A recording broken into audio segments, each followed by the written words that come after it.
tó lóun fẹ́ bọ́ túnlẹ̀kùn ilé rẹ̀ ṣe tó wá bẹ̀rẹ̀ sí yọ̀ tó ń dunnú àbí ṣé òde ló fẹ́ ṣe ọ́ ni àbí kí ni nǹkan tó fẹ́ ṣe ọ́ ẹ̀yin olólùfẹ́ wa káàkiri àgbáńláyé akínyìn kù déédéé wòye a sì kí yín káàbọ̀ sórí àkọ́tún ètò yín ètò wa ọ̀rọ̀ tó lọ ìkànnì amóhùnmáwòrán Wisdom Yard náà láwa yìí Ọpẹ́yẹmí Oyinwọlá lórúkọ tèmi mo ní àlejò pàtàkì lórí ètò lónìí ọdún tá a fẹ́ gbà ṣe ètò tòní ní ọ̀nà kan ara ọ̀tọ̀ ni torí pé ìfẹ́ ká dé ìnàpẹ́nu ìfẹ́ ká ṣe kánkànkán ibi tí à ń lọ ká tètè lè débẹ̀ kálíbà tètè débẹ̀ nírọ̀rùn bàbá wa Abísìmí Olúwa akínyìn káàbọ̀ sórí ètò yìí lọ́jọ́ tòní ẹ mọ̀ pé ọ̀pọ̀lọpọ̀ ìgbà tẹ́ bá ti rí wọn lórí ètò ẹ mọ̀ pé iná ti jó lórí kókó nù ó di dandan kí kókó tú bẹ́ẹ̀ ni ẹ bá mi kí àwọn ará lẹ́kọ̀ọ́ nígbà kọ́yìn lẹ́wà náà. mo kí gbogbo ẹ̀yin tẹ́ ń wò wá nílé lóko lẹ́yìn odi tí ẹ̀ ń gbádùn wa lórí igun mẹ́rẹ̀ẹ̀rin àgbáyé lórí ìkànnì tẹ́ fẹ́ràn amóhùnmáwòrán Wisdom Yard television mo bẹ̀ yín mo tún rọ̀ yín pé kẹ́ máa wo ìkànnì dáadáa nítorí pé ìkànnì tí a wà yìí ìkànnì tí ó máa ń ṣíni níyè tó dẹ̀ máa ń lani lóye àwọn tó yẹ kí ìjọba ṣe àtàwọn nǹkan tí ó yẹ kán ṣe àwọn tó yẹ káwọn ọmọ Nàìjíríà náà ṣe gẹ́gẹ́ bí ẹ̀tọ́ sí ìjọba orí ìkànnì nìkan lẹ ti lè gbọ́ àwa ò dẹ̀ ní fi bákan bọ̀kan nú. ẹ ṣeun bàbá ibi tí ọ̀rọ̀ dé lónìí ọpẹ́ pàtàkì lọ́wọ́ iléeṣẹ́ tó ṣe gbátẹ̀rọ ètò iléeṣẹ́ tó ń ṣìnà pa àti yíwọ́ àgbà ìkànnì táwa ayọmọba dókítà náà Adélékè Ọ̀ṣìn àdúpẹ́ amọ̀lórí pọ̀ lọ́dọ̀ yín o mo fẹ́ ká gé pépèpé bàbá lórí ọ̀rọ̀ àwọn ẹgbẹ́ òṣìṣẹ́ mo fẹ́ ká kọ́fì yìí ń bẹ̀rẹ̀ àwọn ẹgbẹ́ òṣìṣẹ́ lọ́wọ́lọ́wọ́ báyìí wọ́n ń gbèrò wọ́n sì ń béèrè fún iye owó kan pàtó lọ́wọ́ ìjọba àpapọ̀ tó jẹ́ pé wọ́n ní owó ọ̀hún ó dàbí pé ó lẹ́tìkẹ́ díẹ̀ ó lágbára díẹ̀ ṣùgbọ́n ńṣe ni wọ́n ní àwọn ìjọba àpapọ̀ àti àwọn tó jẹ́ aláṣẹ lórílẹ̀‐èdè wọ́n ní àwọn onílé ìsanwó tó bá wọn fún wọn ṣùgbọ́n a mọ̀ pé àwọn kan ń bẹ tó ń gba ìlọ́po ọgbọ̀n ìlọ́po lọ́nà ogójì ìlọ́po lọ́nà àádọ́ta iye owó tí ẹgbẹ́ òṣìṣẹ́ ń béèrè yìí ojú wo lẹ́yìn fi wo ọ̀rọ̀ yìí ṣé tí wọ́n bá fún ẹgbẹ́ òṣìṣẹ́ níye tí wọ́n ń béèrè fún ṣé yóò pa ìjọba lára ni àbí ìjọba ọmọ fẹ́ san. ẹ ṣe tẹ́ bá ti rí ìjọba tí ó mọ bí ó ṣe máa gba nǹkan lọ́wọ́ aráàlú tí ò mọ bó ṣe máa fún aráàlú lẹ́tọ̀ọ́ wọn ìkà nírú àwọn ìjọba bẹ́ẹ̀ ìkà lèmi kà wọ́n sí o lèmi kà rú ẹ̀ sí yorùbá dẹ̀bọ̀ wọ́n ní má fi lọ̀ mí mo mọ̀ ọ́n jẹ má fi oko bàbá mi dálà ọjọ́ kan lè yàn kọ́ tí ẹnu ẹgbẹ́ òṣìṣẹ́ bá kò àsìkò yìí ni láti gba ẹ̀tọ́ wọn lọ́wọ́ ìjọba ohun àkọ́kọ́ tí ààrẹ kọ́ ṣe ni wípé àǹfààní tí aráàlú ń jẹ lórí owó ìrànwọ́ epo wọ́n da aráàlú sí sáàsáà lójútọ́ àti lódodo yẹ kí wọ́n yọ kò sẹ́ni tí ó sọ̀rọ̀ lòdì sí. èkejì owó náà mọ̀nàmọ́ná ìyẹn náà tún lọ sókè ẹlẹ́yọ owó ràn wọ́n lórí ẹ̀. ẹ̀kẹta ètò ẹ̀kọ́ tẹ́ ẹ sọ pé ńgbà tẹ́ bá débẹ̀ ẹ rí i pé gbogbo ọ̀pọ̀lọpọ̀ ènìyàn tí ó bá gbìyànjú tó wù láti inú ọkàn lọ sí ilé ẹ̀kọ́ lẹ́ẹ̀mú kí ìgbé ayé ìkẹ́kọ̀ọ́ kó rọ̀ wọ́n lọ́rùn ẹ tún wá gbé owó lé ìyẹn pé ó wá nira fún mẹ̀kúnnù láti rán ọmọ rẹ̀ lọ sí ilé ẹ̀kọ́ lásìkò tá a wà yìí ó di nǹkan bí mẹ́ta bọ́dà tí ó yẹ kí oúnjẹ náà ti tún wọlé kóúnjẹ kó pọ̀ fáráàlú láti jẹ wọ́n ti bọ́dà pa ó lọ bí 4 sí 5 ní báyìí ẹ wá wòye pé àwọn tẹ́ ẹ ṣe nǹkan wọ̀nyí lé lórí pé inú ìnira ni wọ́n máa wà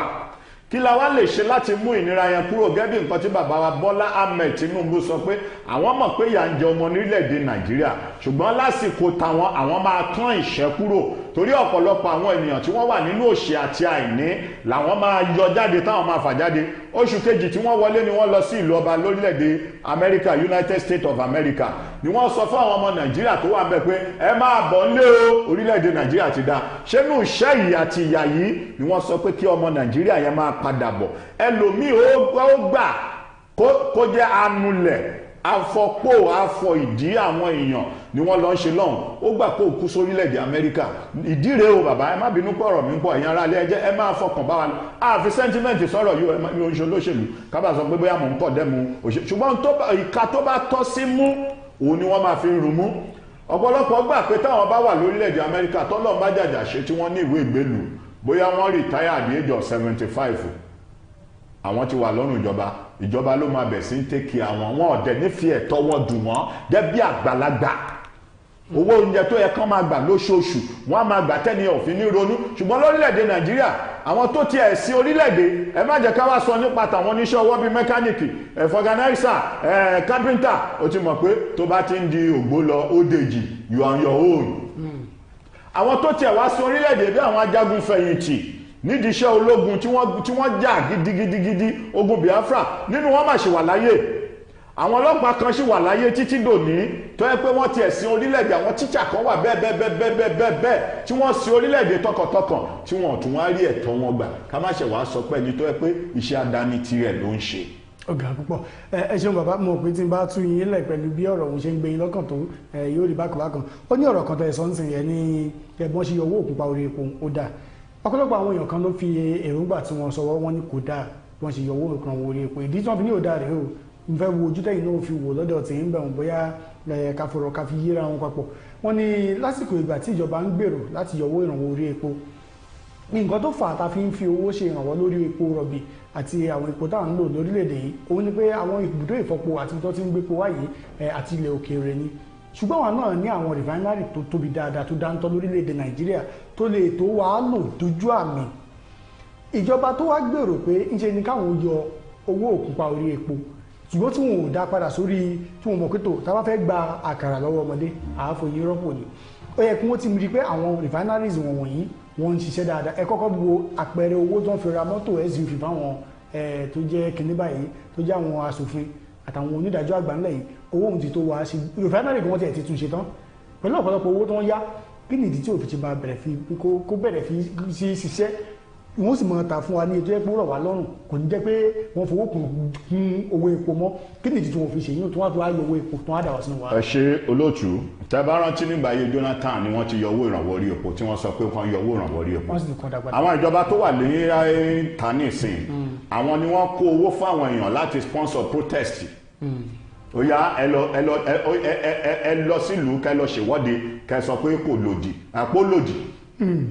wọ́n ṣèwọ́de lóòótọ́ Jonathan dá padà ẹ̀yìn débẹ̀ ẹ̀dá ìdí tí mo fi sọ bẹ́ẹ̀ ṣe mọ̀ pé àwọn kan wà lórílẹ̀‐èdè Nàìjíríà yìí tí wọ́n ń pè ní kàbá lédè òyìnbó. àwọn náà lórílẹ̀‐èdè. tọ́tọ́ làwọn ní orílẹ̀‐èdè ẹni bá dẹ̀ fẹ́ gún wọn lábẹ́rẹ́ kó takù epo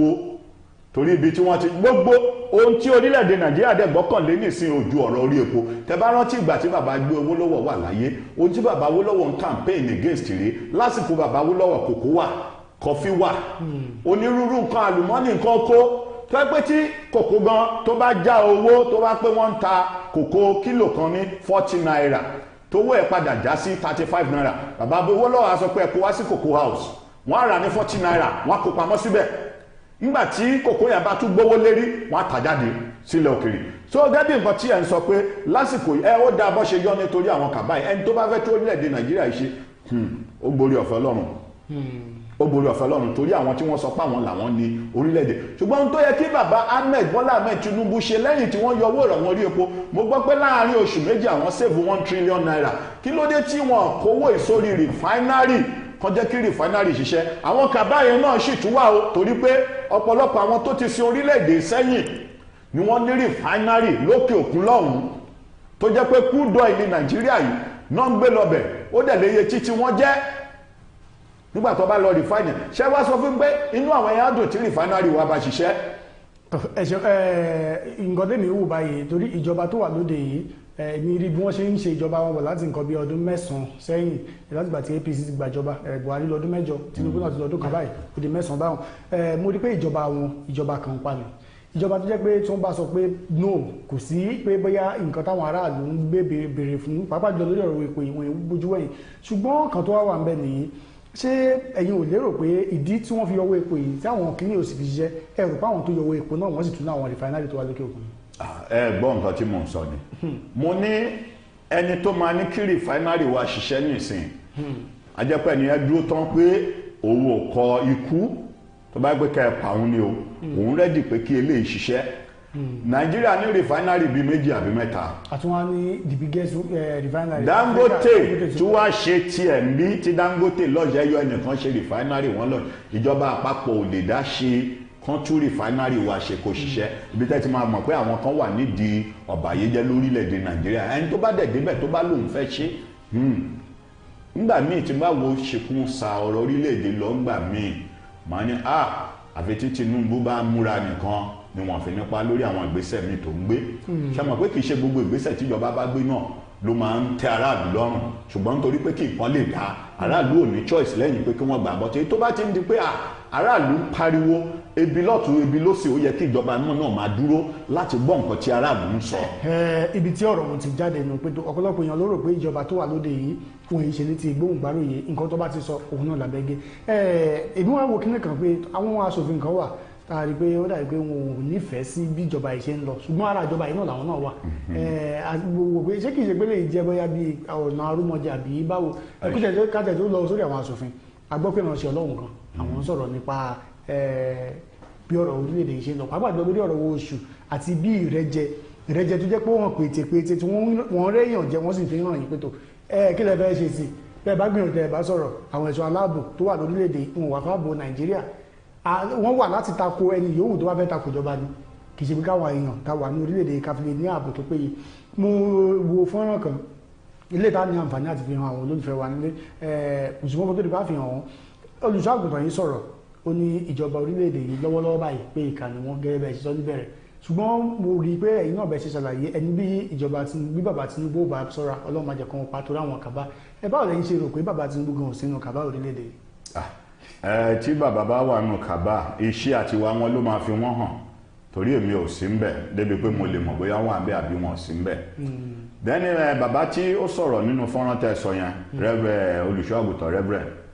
tá bá ní àwọn ìránṣẹ́ Ọlọ́run tó lókìkí mi ò mọ bàbá yẹn tèmi but àwọn tí wọ́n lẹ́nu lọ́rọ̀ lórílẹ̀‐èdè Nàìjíríà ẹ má jẹ́ kí n dárúkọ tó bá pẹ́rù wọn ti ń jáde láti wá máa sọrú nǹkan báyìí ó ṣeé ṣe kí àyípadà ti dé ṣùgbọ́n ọ̀pọ̀lọpọ̀ ní wọn bí ìyá tí mo rí tí wọ́n kọ bíi pé àìdòǹkìá àwọn sáà ń jẹun àwọn yó ṣebí méjì nínú wọn ló ti kúrò lórílẹ̀‐èdè Nàìjíríà ní ìsìn tí wọ́n ti relocate pẹ̀lú àwọn ẹbí wọn tẹ́nìkan sọ pé àlá tóun àtìyàwó ńlá nípa ọ̀rọ̀ orílẹ̀‐èdè Nàìjíríà àwọn àgùntàn tó bá kójọ sí bí kọ́ káwọn tó dókè òkun yẹn ṣe bíbí ni wọ́n ti bẹ̀rẹ̀ iṣẹ́ ìránṣẹ́ wọn tí wọ́n dẹ̀ kúrò lólẹ́dẹ̀ àwọn àgùntàn tẹ́ wá kójọ ẹ fi wọ́n lẹ̀ pé òkè o tó bá pẹ́ àlà ogun lẹ́lá o tógun bá máa kó àwọn àgùntàn yín bí lọ kókó wọn lọ ẹ̀yìn òkúkú síbẹ̀ ẹ kúrò bí ẹgbòkèkun lọ sọ́hùn. ó máa ṣe o amójú ẹ̀rọ wa fọ́nrán ibi tí bàbá pásítọ̀ yìí tán ti sọ̀rọ̀ mo fẹ́ ká kọ́ ẹ̀kọ́ lára ọ̀rọ̀ tí bàbá yìí sọ pẹ̀lú títa àwọn ilé ìgbìmọ̀ asòfin ìfẹ́ kí méjèèjì ó tẹ̀lé ara wọn ṣiṣẹ́ tẹ̀lé amójú ẹ̀rọ nípa mi méjèèjì ẹ̀bà jẹ́ kó tẹ̀lé ara wọn káwọn ọmọ Nàìjíríà orí nǹkan tí à ń gbìyànjú àti sọ àti nǹkan tí àwọn ilé ìgbìmọ̀ asòfin táwọn náà ìhà tó ń kọ sí ọ̀rọ̀ yìí kó tó di pé a máa tẹ̀wájú níbi tí àbá ètò dé bá a gbé òkè náà ń bọ̀ àti ìdè. I have been sick of this problem. I have been sick of this controversy over living wage or minimum wage. And I believe that something is seriously wrong with the heads of many of our leaders. How can anyone who earns 200,000, 300,000, 400,000, 500,000, not to talk of people who earn 1 million, 2 million, how can they go to sleep in good conscience every day? How can they go to sleep in good conscience and come out to sit down in a boardroom to discuss the sustainability or otherwise of paying 60,000 to the poorest of workers? How can we go to bed and sleep, all those who belong to the elite, who earn 2, 3, 4, 500,000, 1 million? How can you go to sleep in good conscience, I say, if you still have any conscience? How can you go to sleep in good conscience and come out to be debating? I hear people on TV, I watch people on TV, experts, economic experts, corporate executives, government officials, who are taking home more than $1 million in a month. And they are there arguing that 60,000 or over will destroy the economy, is not sustainable. How wicked! You give 60,000 to a poor worker, a poor worker who may have a family of 2 or 3 or 4, for his feeding, for his accommodation, for his house rent, for his medical care, for his children's school fees.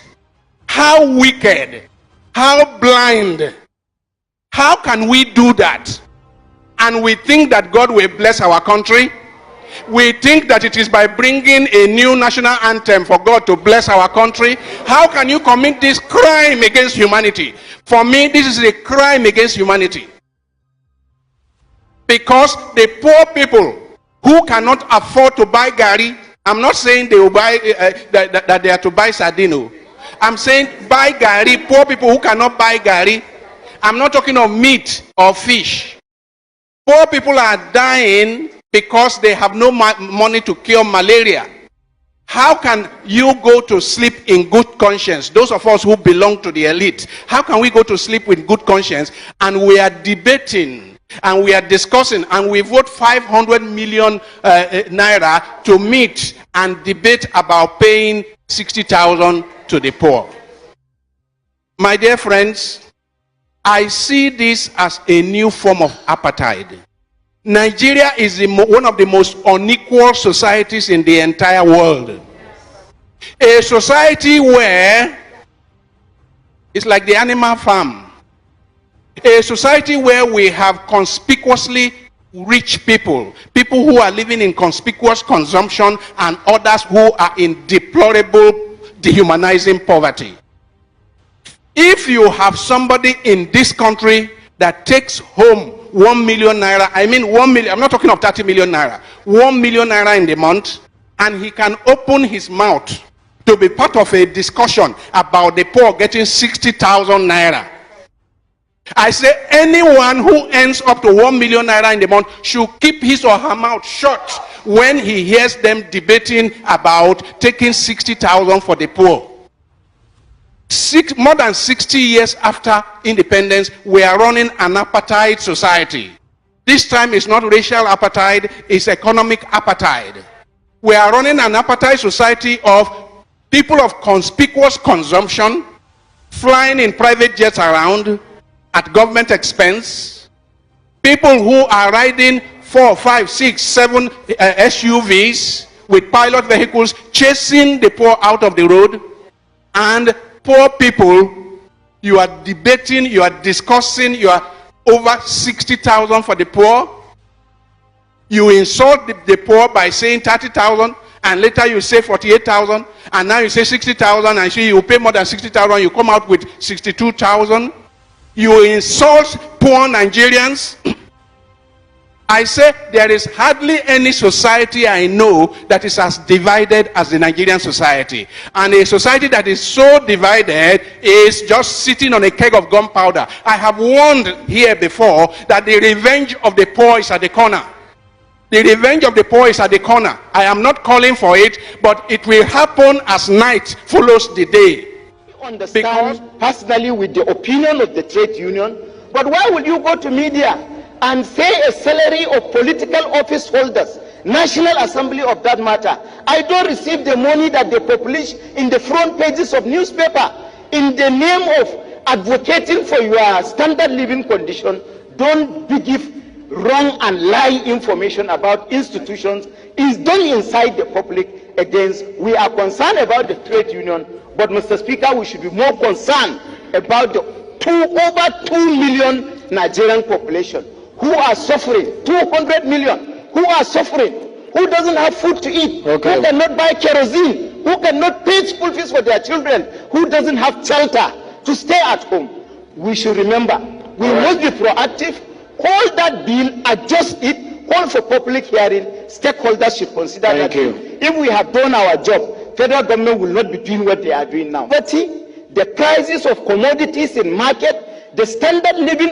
condition of the people is sympathetic. So it is very terrible. And here we are, fighting for trade union living condition. I agree, they constitute 13% of the population of this country. But go to equity with clean hands. Do not, in doing that, suffocate sectors like hospitals, where if it is not run, Nigerians will lose their lives. The primary responsibility of government is protecting the life and properties of its people. If the action of trade union, which is legitimate, negate those essential services, I don't think they will be doing fair to the people of this country. Ọ̀gá púpọ̀ sẹ́yìn náà ti rí bí gbogbo ọ̀rọ̀ ọ̀hún ṣe ń lọ báwọn bàbá ẹ̀rí pé bàbá tó jẹ́ olùṣọ́ àgùntàn ẹgbẹ́ bọ́n ṣe sọ̀rọ̀ ẹ̀rí àwọn aṣòfin náà ẹ̀rí báwọn náà ṣe sọ tiwọn àbí pẹ̀lú bí ó ṣe ń lọ lórílẹ̀‐èdè a jẹ́ pé àwọn gan mọ̀ fúnra wọn pé ìṣèjọba yìí nǹkan ò fararọ kì í tiẹ̀ ṣe pé ò tiẹ̀ ká tiẹ̀ sọ kábàá tó bá sọ pé kò fararọ bíi pé ẹ̀tún àpọ́nlé lẹ́tún ṣe bíi pé ìjọba tó ń pè ní ìjọba fìdírẹmi failure tó yẹ pé wọ́n ti gbogbo nǹkan táwọn aráàlú ń béèrè tán ní lọ́kàn tó ń rò pé àwọn ìjọba yìí lè ṣe fún wa àwọn tí wọn ò rí ọdún mẹ́jọ àkọ́kọ́ ṣe wọ́n tún bẹ̀rẹ̀ ọdún mẹ́jọ mi wọ́n á burú sí i lọ́dọ̀ tèmi èmi ń wo bákan orílẹ̀-èdè yìí ẹgbọ́ bàbá yìí sọ̀rọ̀ kan ní ìyà tí wọ́n fi ń jẹ aráàlú bó ti pọ̀ jù pé ó ṣeé ṣe aráàlú bá yarí mọ́jọba lọ́wọ́ yóò fẹ́ burú jáyọ̀ ṣẹ́rù lórí ẹ̀ lè ṣẹlẹ̀ lórílẹ̀-èdè ìṣá. irú ẹ̀ lè ṣẹlẹ̀ ò torí má foko bàbá mi dálà ọjọ́ kan ni ò tẹ́ bá lé ewúrẹ́ tó bá kan ògiri tó bá dọjọ́ kan ewúrẹ́ yẹn lè padà kó bóyàn jẹ o tí mo fẹ́ kẹ́ mọ̀ ní ẹ̀ṣẹ́ rí ó máa tó stage tó ẹ́ pé àwọn èèyàn ò ní kọ kú pẹ́nìtì tó bá máa ṣẹlẹ̀ kó ṣẹlẹ̀ torí ẹni tí ebi ń pa lẹni tí inú ń ru ìrunú an hungry man is an angry man ẹ wo ìránṣẹ́ ọlọ́run tó sọ̀rọ̀ yá ẹ ti mọ̀ pé irú àwọn ìránṣẹ́ ọlọ́run yìí wọn ń ṣàwọn tí wọ́n ti lọ ń jòkó sí state house tí wọ́n fẹ́ gba kọ́ńtrátì wọn àdẹ̀ ń ṣàwọn tó yẹ pé àwọn olóṣèlú kan ti lọ ń pé bàbá tí wọ́n fi ní sòótọ́ ọ̀rọ̀ òótọ́ ọ̀rọ̀ náà sọ tẹ bá dẹ̀ wọ àpábíò àwọn fọ́nrán tí mo ti ń wò táwọn èèyàn ti ń dìde lára àwọn sẹ́nítọ̀ tí wọ́n ti ń dìde bá àwọn ilé ìgbìmọ̀ aṣòfin sọ̀rọ̀ pé ìyà yìí pọ̀ àpábíò á gbìyànjú láti pa wọ́n lẹ́nu mọ́ ìgbà tí wọ́n dẹ̀ ti kọ́ mú àpábíò wá gẹ́gẹ́ bí senate president àwọn èèyàn ti ń pariwo pé rubber stamp lélẹ̀ yóò jẹ́ o ẹlẹ́ẹ̀lì san pé 62,000 naira gan ẹ̀ tí lè san fún àwọn òṣìṣẹ́ ṣùgbọ́n láàrin ọjọ́ méjì kò pé ọjọ́ méjì gan tẹ́ fi pàṣẹ bíìlì pé ọ̀gá àgbà adájọ́ lẹ́tọ̀ ẹ̀ka ìdájọ́ pé kẹ́ ẹ máa fún ní 5 mílíọ̀nù 5 lóṣooṣù lódìdí ọdún ó jẹ́ 100 mílíọ̀nù fẹ́ yọ ẹnìkan ṣo pẹ̀lú àwọn àjẹmọ́nú mi sí. pẹ̀lú àwọn àjẹmọ́nú mi ò tí wọ́n ka o torí pé ẹ ti mọ̀ ẹ rí i pé ẹni tí wọ́n bá sọ pé kò win election wá ló yá ń kọ̀tù torí wọ́n ti mọ̀ pé wọ́n máa gbẹ́bí fáláre ẹ̀ ń tọ́jú àwọn yẹn lẹ̀ torí ìgbà tí election mi bá máa padà dé ṣé ẹni tó yọ̀yàn sípò ní ìsìn agbẹjọ́ déwájú èèyàn ẹ wàá dájọ́ ẹni tó yọ̀yìn sípò ta ló fi ẹ́ sórí síìtì tó wà mẹ́ẹ̀ nọ́tọ̀ ntì tí ẹ̀ka ìdájọ́ bá wà independent on its own bákan náà ni àwọn tí wọ́n ń ṣètò election tí wọ́n ń ṣètò kí ni wọ́n pẹ̀ election àwọn INEC gbogbo àwọn nǹkan tó ń wọ́ lórílẹ̀‐èdè Nàìjíríà ṣebí South Africa ṣe election láìpẹ́ yìí. ààrẹ tó wà lórí oyè fìdírẹmi. ààrẹ tó wà lórí oyè fìdírẹmi àgbáriwo ń bẹ̀ àdẹ̀gbọ́ pé wọ́n gbégbá ìbò ṣùgbọ́n orílẹ̀‐èdè Nàìjíríà lè máa ti rí pé wọ́n ṣe election lọ́wọ́ ọlọ́pàá dúró nígbà tí àwọn tọ́ọ̀gì jàgídíjàgan òde tí wọ́n gbé ọlọ́pàá ó dẹ̀ rọra yẹ̀bá kí lọ́lọ́pàá ń dáàbò bò ń bẹ̀. àṣẹ tó ń pa fọlọ́pàá ni àwọn bọ́ìsì wa ń bọ̀ tó bá ti dé. ẹ má yẹ̀ wọ́n lọ́wọ́ wò nǹkan tá à ń sọ nìyẹn. Ọlọ́run ó gbé sàánú fún wa lórílẹ̀‐èdè yìí ní ìpínlẹ̀ Ondo àwọn kan ṣe nǹkan kan bẹ̀ agbọ́gbọ́ àwọn EFCC lọ ṣe nǹkan ṣùgbọ́n kó tó di pé a sọ̀rọ̀ nípa ẹ̀mọ̀ pé iná òdú lọ́rọ̀ òun jẹ́ sí kì í ṣe àìmọ̀ fúnlókò yẹn ẹ̀yin náà mọ̀ nípa bí ìpínlẹ̀ òun ṣe lọ pé tó àwọn EFCC yabo ilé ìgbafẹ́ kan tó sì lọ kó àwọn èèyàn tó ti ń ṣe ìgbéyàwó tó ní àwọn ọmọ yàwóyàwó ni wọ́n ṣùgbọ́n kó tó di pé a sọ̀rọ̀ nípa amójú ẹ̀rọ ajé adẹ́ka ìpolówó ọjà wa náà mò ń bọ̀ òun ti dé. Bí mo bá ti kú kò yí Ọlọ́run nípò padà. èmi náà mélòdì gan confam ẹ o nọpa abamisọ yìí ẹ máa mú eléyìí náà la bọ́ọ̀lì kìíní o ẹ ṣáà rí mo yé fẹ́ bó ti ṣe kí ni mo gbé bọ́ọ̀dì gbogbo mi ti bá lọ màá tún kọrin from one place to another place ẹrù kò yíìsì mo lọ 4-5 kílẹ̀ tó mọ́ tó bá fi lẹ́sìn ara mi á ṣe àtúnṣá bá nọpa. Bí ó bá sí wọ kò sóhun tí mo lè ṣe. Nọpa for management of power. tó bàbá wa pẹ̀lú ọ̀rọ̀ àwọn EFCC yìí mo rí nǹkan kan tó yẹ kó yà mí lẹ́nu wọ́n ní ọjọ́ ìgbéyàwó èèyàn táwọn oríṣiríṣi àlejò tó wà lórí ìjókòó EFCC láwọn kó èèyàn tó jẹ́ 127 níye níbi gbọ̀ngàn tó ti ń ṣègbéyàwó ọ̀hún wọ́n sì bá wọn lọ káwọn mọ́bẹ̀ nìkan bíi aago kan òru wọ́n daṣọ bojú bẹ́ẹ̀ náà gbébọn gẹ́gẹ́ bí àwọn tó máa ń jí ni gbé ṣe ń jíyàn gbé ọ̀nà tó ń gbà wọlé nù nígbàyà ní òfin orílẹ̀-èdè ìbọn yóò wà pé tó àwọn ẹ̀ṣọ́ aláàbò wọn gbọ́dọ̀ daṣọ bojú bí ó lè lọ kó ìbọn gbé àwọn èèyàn láti èyí ohun tí kò tún wá ṣe kò dunni púpọ̀ bíi pé wọ́n wá lu àwọn èèyàn lálùbami wọ́n gbé àwọn èèyàn lálùdágbò láì tí ìfẹ̀sùn kàn wọ́n kó mọ̀ bóyá lóòótọ́ wọ́n jẹ̀bi àbí wọn ò jẹ̀bi àmọ́ pé bí wọ́n ti ń ṣègbéyàwó yìí àwọn olópò wà ń bẹ̀ àwọn tó ṣiṣẹ́ tó pé bóyá àwọn bíi ọ̀ṣà wọ́n wà ń bẹ̀ ọkọ ìyàwó wà ń bẹ̀ ìyàwó wà ń bẹ̀ bàbá ìyàwó àwọn èèyàn jàǹbàjàǹbà tí wọ́n pè wá. wọ́n kó yàn 127 127 ni. ẹ ṣe olóòtú ṣe rí orílẹ̀-èdè tí òfin ta ní ẹjẹ́ ń pùtẹ̀ lawless people a ní lawless people nígbà tó bá yá ẹ rántí pé nígbà tí EndSARS máa bẹ̀rẹ̀ àwọn nǹkan báyìí ni wọ́n ṣáájú àwọn èèyàn dẹ̀ ń sọ tí ìjọba kọ etí kún ẹmẹyẹ tí ìjọba àpapọ̀ gan fúnra wọn pàdánù ẹmẹyẹ tí individual tó pàdánù ẹ̀dẹ̀mẹyẹ ẹ̀mí tó lọ sí ní ìsìn ìjọba ò tí ì rí nǹkan tí ò dáa nínú tí àwọn EFCC yẹn lọ ṣe mo gbọ́ pé CCTV camera tó lè sọ irú iṣẹ́ láabi tí wọ́n wá ṣe ń bẹ̀ wọ́n yọ lọ wọ́n bà gbogbo òtẹ́ẹ̀lì yẹn jẹ́ tẹ́ bá fẹ́ mú yàn kì í ṣe pẹ̀lú ipá. wọ́n ṣe irú ẹ̀ ní Kòròdú wọ́n ṣe irú ẹ̀ lẹ́kọ̀ọ́ wọ́n ṣe káàkiri jọ kódà gbọ́ nípa wọ́n ṣe nípìnlẹ̀ Ògùn nílùú Ṣàgámù ń bẹ̀ náà torí pé tó bá ti lọ sí òtẹ́ẹ̀lì lọ kóyàn wọ́n á yọ CCTV camera gbogbo tó bá wọ́n á rí pé àwọn bàjẹ́. àwọn ìjọba ò dẹ̀ tí ì rí nǹkan tí ò dáa ní ìsìn nítorí pé orò gbé ọmọ adẹ́tẹ̀ lọ a sọ pé nǹkan burúkú wọ̀lú nǹkan burúkú lọ ń lù ọjọ́ tí orò bá ti gbé ọmọ olówó là á mọ̀ pé ìmọ̀ wọ̀lú kí irú ọmọ gómìnà Ondo State wà ń bẹ̀ tó dóun ló ń ṣègbéyàwó kó má tẹ̀ dóun ló ń ṣègbéyàwó bóyá wà nínú program tán lù lálùbami mo rò pé gómìnà ìpínlẹ̀ Ondo á ti jáde wá láti wá sọ̀rọ̀ pé tí irú ẹ̀ bá tún wáyé nílùú òun ẹ̀ẹ́kàndín nínú yọ̀ ṣebí Yàyà Bello náà fẹ́ lọ gbé tí wọ́n rí gbé látọjọ́ yìí ó sì ń rìn lù tẹ́ni tẹ́ mọ̀ pé ó kówó lù jẹ tó yẹ pé orílẹ̀-èdè ibi tí ó sanwó ọmọ owó iléèwé ọmọ ẹ̀ sí wọ́n ti dá nínú owó yẹn padà ẹ rí nǹkan kan ṣe fáwọn ẹ táwọn ẹ bá dìde bóyá ibi tí wọ́n ti yá bò wọ́n nìsín àwọn náà wá dìde pé sẹ́ẹ̀tẹ́ bá fẹ́ pa wá kẹ́ pa wá tán pa ẹ̀ṣọ́ aláàbò mẹ́ta ìjọba àpapọ̀ á ti dìde á ti sọ̀rọ̀ pé irú ẹ̀ gbọ́dọ̀ wáyé pé wọ́n pa Olúmúyìwá Adéjọbí mọ̀ yín sọ. wọ́n ti dìde pé kò dá bẹ́ẹ̀ ṣe pa ẹ̀ṣọ́ aláàbò ẹ̀ àmọ́ wọ́n ń lù wọ́n nìsín àwọn ìwà ìbìkítà ìwà ìrẹ́nijẹ àìfitọ́mọ ènìyàn ṣe torí citizen come first ẹ̀yin lẹ́ ń sìn wá àwa kọ́ là ń sìn yín ṣe lẹ́ lọ bẹ̀tẹ́ sọ pé ẹ fẹ́ sin orílẹ̀-èdè yìí ọlọ́pàá gan tó ń dáàbò bòlú ọlọ́pàá ò ní right láti molest mi anyhow torí owó orí tí mò ń san ni wọ́n fi ń sanwó oṣù fún wọn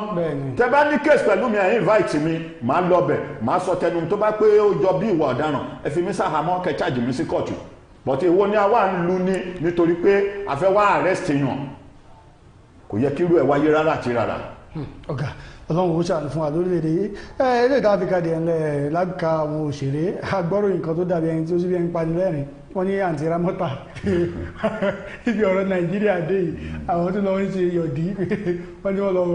ṣe ètò bí wọ́n lè bá wọn ṣe ti dì wọ́n lè yọ dáadáa ṣùgbọ́n wọn àgbọ́ pé níbi wọ́n ti ń ṣe lọ́wọ́ ní ìyàdákùrẹ̀ gbẹ̀dẹ̀. ẹ ṣe olóòtú ntí ọba wo lówó ló lè fowó ẹ̀ ṣe ó wù ú ló tẹ́ lọ́rùn ló lóun fẹ́ ṣe yọ̀dí ló ṣe gbéra lọ nígbà tí ìṣọmọ Nàìjíríà ló dáwó fún bó tẹ̀jọ́ ọmọ Nàìjíríà ló dáwó fún àwọn olólùfẹ́ náà la máa pè wọ́n wọn àdẹ̀ wá bá mi pé àǹtí Ramọ́tà dákú o kí n jọ o owó tó fẹ́ fi jí àǹtí Ramọ́tà padà èmi ní ń fún wọn ní ìṣe ìyẹn tó bá ti pé tó owó bá wẹ níbọdì. tó bá wù yàn ó fẹ́ ṣe yọ̀dí yọyún ọkùnrin sọ́ra rẹ̀ dobìnrin obìnrin sì ń sọ́ra rẹ̀ dọkùnrin kò sí òfin orílẹ̀-èdè tí ó sọ pé èèyàn gbọ́dọ̀ ṣe tó bá wù yàn ní kéèyàn fowó ẹ̀ ṣe. adúpẹ́ lọ́wọ́ Ọlọ́run ètò tó ní owó ní ká jẹun kó pẹ́ lẹ́nu ó ń fa ọ̀nà fún òun ní ògbà adúpẹ́ lọ́wọ́ bàbá wa Rótìmí Orílù àtúntí wà pẹ̀lú ọ̀la tó rọ̀ tẹ́ bá wò wọ́n lọ pé wọ́n sọ kíní kan pé ijó ń bẹ ń kún àárọ̀ ẹ̀jẹ̀ ló disappoint you ọ̀rọ̀ ń bẹ ń nú tí bàbá fẹ́ sọ ṣùgbọ́n àkókò kò gbà wá láàyè a tún pàdé lórí àkọ́tún ètò yìí tó bá tún di ọjọ́ mi ọjọ́ rí lágbára Ọlọ́run ẹ̀tọ́rọ̀ bá tún dí gàgà báyìí a tún gbé wọn wá ẹ̀yin náà tún gbádùn wọn bí kà sí nǹkan ẹ bá mi dábìrì fáwọn aráalé. gbogbo ẹ̀yin tí ẹ ń wò wá nílé lóko lẹ́yìn òde mo kí yín ẹ ṣe gan ojú tẹ fi ń wò wá ní fọ etí sẹ tẹ fi ń gbọ́ wá kò nídìí ẹ máa wo kàn ní amóhùnmáwòrán Wisdom Yard níbi tí òtítọ́ ọ̀rọ̀ ti ń jáde. adúpẹ́ lọ́wọ́ Ọlọ́run Ọpẹ́yẹmí Oyèwọlá lórúkọ tèmi Ìgbòho rẹ̀ ni mí alágbàdo ìjọba àtàkùtẹ̀ ẹ̀dùn omi tó bá tún dọ̀là á tún pàdé lórí àkọ́tún ètò yìí kó tó dìgbà náà nǹkan ẹ máa ṣe jẹ́jẹ́ o ó dìgbà.